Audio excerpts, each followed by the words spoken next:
Bonjour à tous, nous en sommes à la vidéo sur construire de lab de la formation pour cette formation Windows 10. Alors nous allons voir la préparation du lab, le cloud, ce qu'il faut comme information pour les labs sur le cloud, les machines que je vais utiliser et les machines en détail.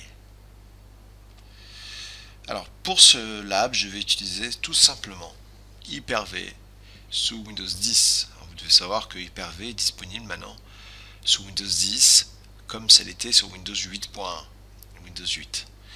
Vous aurez besoin d'un ISO de 2012 R2, un ISO de Windows 10 Entreprise, 64 bits, ISO de Windows 7 Entreprise, MDT 2013 SP1 et ADK Windows 10. Ça, c'est les ISO que vous aurez besoin pour construire le lab. Le cloud. Pour pouvoir réaliser le lab, surtout dans la partie identité, il vous faudra un trial Office 365, un pass Azure Trial et un compte Microsoft Outlook.com. Donc c'est assez simple.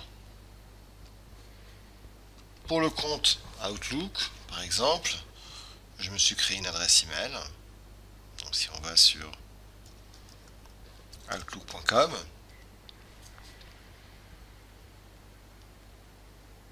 enregistrer. Là, je vais sélectionner un fuseau horaire.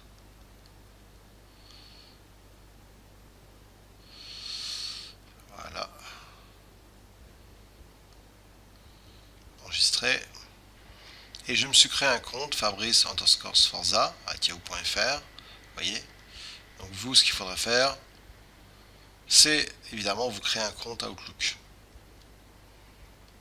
Donc ici, si je fais se connecter, créez-en un ici pour créer un compte. Ce compte-là, il va être important.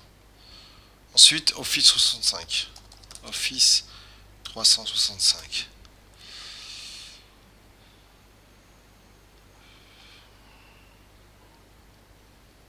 Donc ici, sur Office 365, vous allez pouvoir vous connecter avec votre compte. Ici. En tout cas, demandez un essai d'Office 365. Office 365. Essayez. Voilà, là je suis sur un lien ici, Office 365 E3. Alors on verra ce que c'est que 3. Mais en tout cas, notez bien ce lien-là. Vous voyez donc Office 365 Entreprise.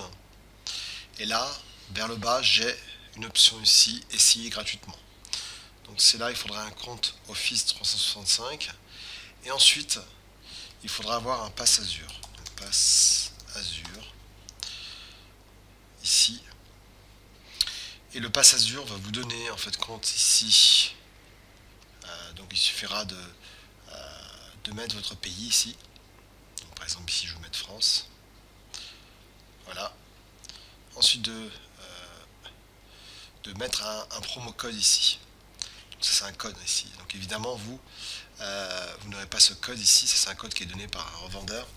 Il faudra faire une demande de pass Azure. Donc, je vais vous montrer l'écran pour le faire. Voilà, là je vous ai mis sur le bon site. L'autre site c'est quand vous avez vraiment un pass proposé par un revendeur. Et ici vous avez essai gratuit.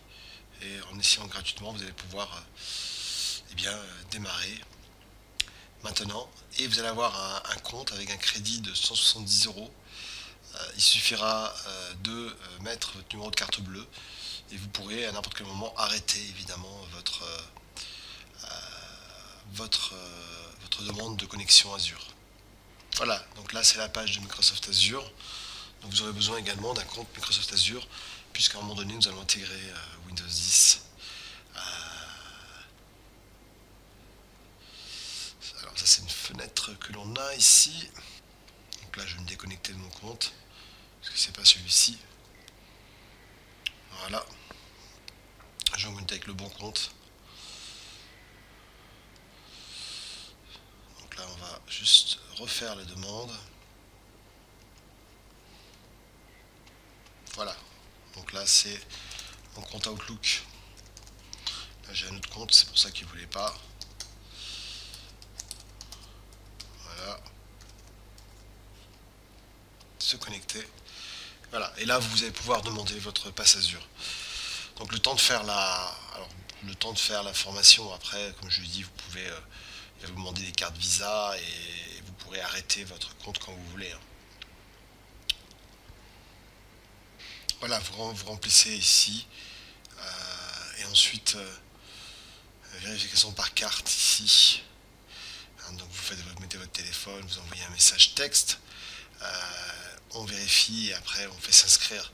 Et là vous aurez la possibilité d'avoir ce pass Azure qui est nécessaire pour la formation. Évidemment un compte Microsoft. Donc là je me suis créé un compte Microsoft également. Au niveau des machines, donc je vais utiliser Windows 10 qui est livré Hyper-V sur Windows 10. Et là il y a les machines que je vais utiliser. Donc on va faire un descriptif des machines juste après. En tout cas j'ai un DC ici. J'ai des postes sous Windows 10, des postes sans OS, des postes avec Windows 7. Donc on va voir ensemble ici les différents postes utilisés. Alors j'aurai un domaine contrôleur qui va s'appeler DC1. Ce domaine contrôleur aura comme adresse IP 192.168.1.100. J'ai un poste 1 sous Windows 10. Voici l'adresse IP 1.200. Poste 2 c'est sans OS puisqu'il va falloir installer un OS ici. On verra les fichiers de réponse. Poste 3 c'est un poste sous Windows 7 avec une adresse IP en 192.168.1.202. Et un poste 4 qui est sous Windows 10 également 192.168.1.202. L'ID du réseau est donc 192.168.1.0/24. Nous sommes en classe C. Le domaine talform.lab. Les systèmes installés, DC, poste client, sauf poste 3 qui a Windows 7. Vous pouvez également utiliser, si vous ne voulez pas utiliser Hyper-V, évidemment VMware Workstation ou vSphere, que vous mettez sur un serveur en barre métal, ou même Azure. Voilà, donc ce qu'on a couvert, la préparation du lab, le cloud, les comptes que vous aurez besoin, les machines et les machines en détail. Merci beaucoup, à bientôt, bye bye.